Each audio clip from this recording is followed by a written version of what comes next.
Hey y'all, I hope you guys are having a good evening. This is Chrissy T and I'm back with some tea. Loving Hip Hop Atlanta. I'm not gonna hold y'all. This show is starting to look like a Tubi reality series. The storylines are fake, the acting is horrible. Mona, you gotta do better. You might want to have some real actors because this is getting ridiculous. I mean, we know it's fake, it's scripted, but damn, make it look believable.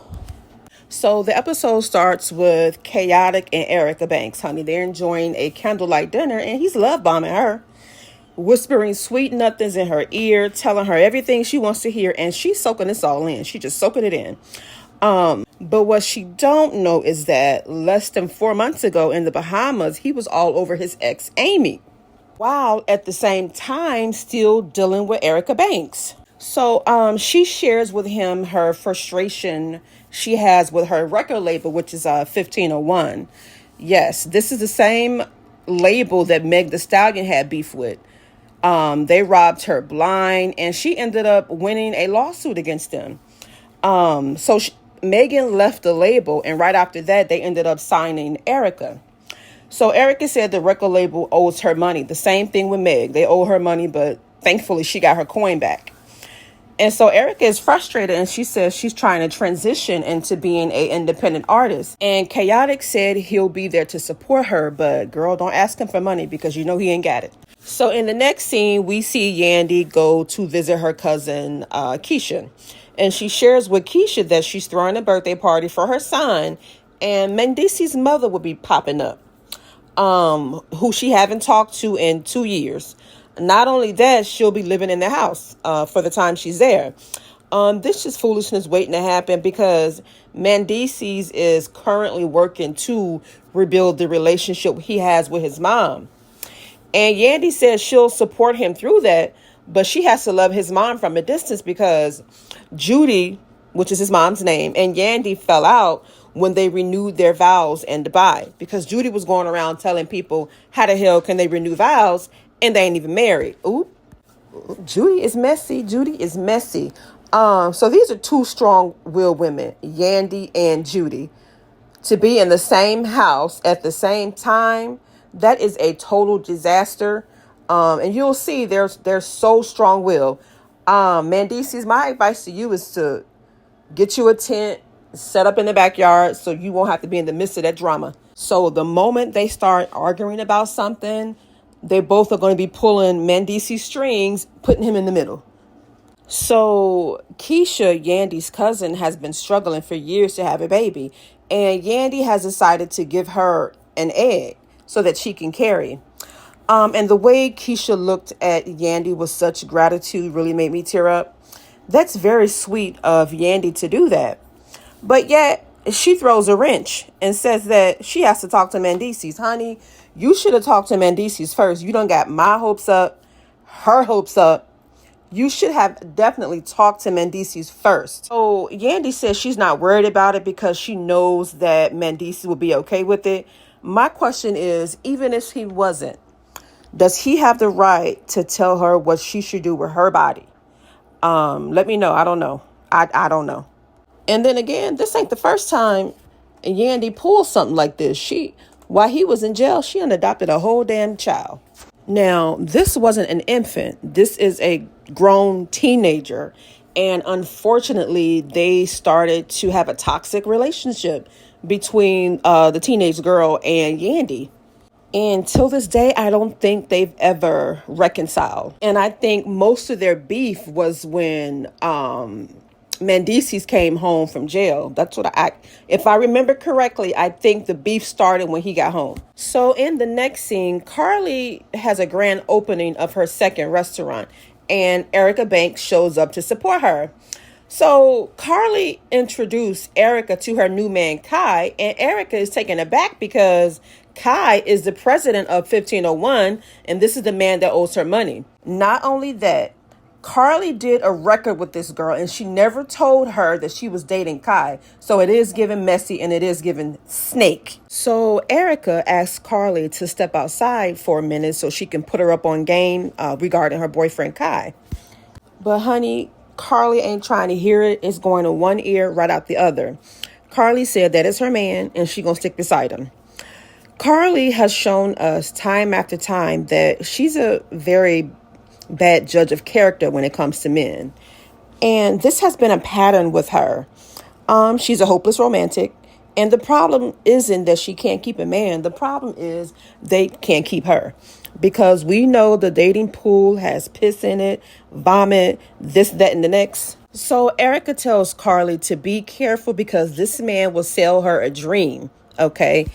And in reality, be living a whole damn nightmare. So in the next scene, we see Yandy and Mendeecees, and her father. So she shows him his new home and she surprises him by telling him that she paid for the house with cash, so he will not have a mortgage, and he breaks down crying. So as her father and their son are walking around to look at the house, Yandy then talks to Mendeecees about giving her cousin one of her eggs. So Mendeecees is thinking that if the egg is coming from Yandy, then the child pretty much belongs to Yandy. So Yandy explains to him that it's going to be her cousin's baby because she is the one that's going to carry it. So Mendeecees ain't really trying to listen to her. He's saying that, listen, if the egg is coming from your body and she has this baby, then that baby is yours, and the baby will be siblings with their other children and not cousins.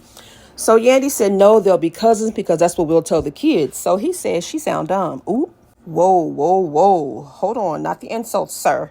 If a man call you dumb, he'll call you a bitch. He was out of line for calling her dumb. He should have just listened. If he shut his mouth and listened, he would have took things in, but he kept trying to talk over her. So Mendeecees definitely was overreacting, but then again, this is a fake storyline. If this was the case, does he have the right to make the final decision? We do know they married, but does she make the final decision or him? How does this work? If he say no, should she not do it? Like, why does she have to listen to him if he says no? In the next scene, we learn that Sierra has lost her grandmother. And this is the grandmother that raised her. So Renee was there to support her. She went to the celebration of life, but she didn't go to the funeral because it was too much for her because she had just lost her mom. So the ladies are sitting down and they're talking, and Renee began to become overwhelmed with emotions. So she excused herself and she sat on the steps. And shortly after, Sierra had followed her. So they're both sitting on the steps crying and grieving together. And that's the hardest thing to do. When you're grieving the loss of a loved one and you're trying to encourage someone else that's going through the same thing you're going through, it's a lot. So they did comfort and encourage each other. And Renee also mentioned that her mom was pretty much by her side and they did everything together, especially with the kids. And she says now, she's trying to rebuild the relationship with the kid's father because right now they really need their dad.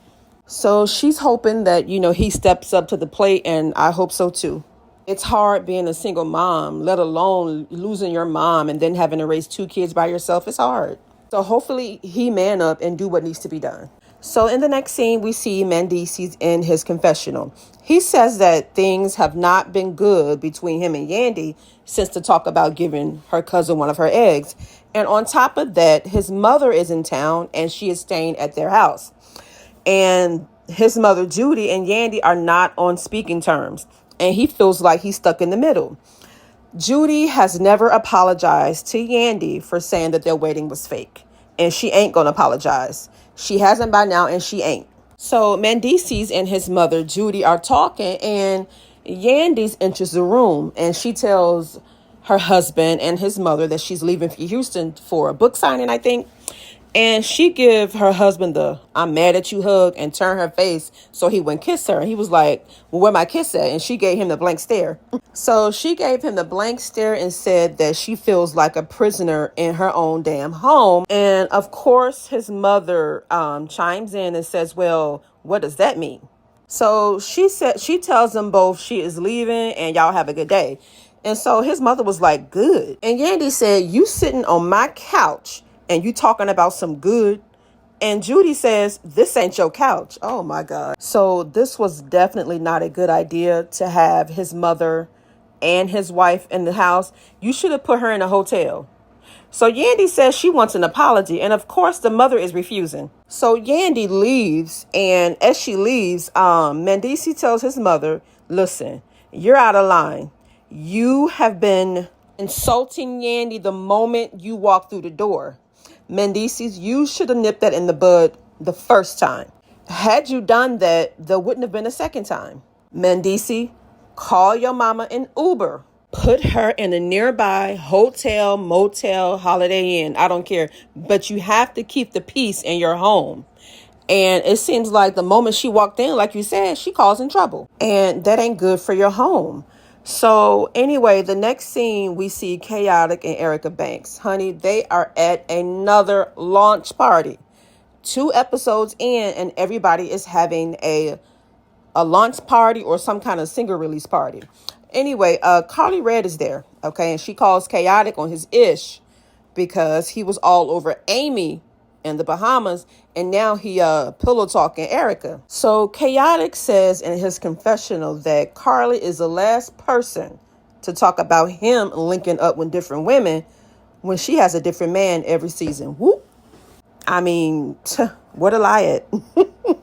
He says she has so many men that she can be a Kardashian. So Khaotic tells Karlie that Erica has left 1501 and she's going independent. And he said, you know, whatever she need, I got her. For some reason, Karlie took that as an invitation to ask this man to sponsor their video. And he told her, well, aren't you laid up with Kai? Shouldn't you be asking him for money? And he felt some type of way. So he said, you know what? We're going to solve this right now. So he went to go look for Erica Banks so they can have this discussion. Khaotic in his confessional said Erica told him that Karlie was dating Kai and didn't tell her. And he said he wasn't surprised because that's exactly how Karlie moves. So now y'all know why Spice don't fool with her, because she always have an ulterior motive. She throw rocks and say it wasn't her. How dare you ask this man for money when you're sleeping with the president of 1501? It's the audacity. So he tells Erica that, hey, she asked me for money for y'all video. And Erica said, well, this is your song. I'm just a feature. So Erica Banks was like, listen, I don't want to put the song out. And Karlie felt some type of way. Erica tells her, you know, it's not about you, but it has everything to do with Kai and his shady business practices. So get this. Karlie drops a bombshell and she tells Erica that 1501 just signed her, child. Not only that, she said he put big money behind her name. So not only did Karlie not tell Erica she was signed to 1501, she didn't tell Erica that she was dating Kai. So Erica, you know, starts telling Karlie that, listen, your man is shady and she needs to know who she's sleeping with. And Karlie said, well, you don't have room to talk because your man was trying to spin the block in the Bahamas, chasing after his ex. So after Khaotic heard, you know, he was mentioned in the conversation, he tried so hard to shift the conversation back to the music because he didn't want Erica finding out that he was trying to spin the block. So he was like, how the hell are you making this about me? This is about you and music. How did I get in it? So Karlie is still trying to tell Erica what Khaotic was doing. So finally he was like, listen, we got things to do. So he grabs Erica and walks off because he don't want his truth to be told. So in the next scene, we're at the birthday party for Yandy and Mendeecees' son. So Judy is there and she attempts to apologize, but not really. And Yandy kind of accepted the apology. That wasn't really an apology.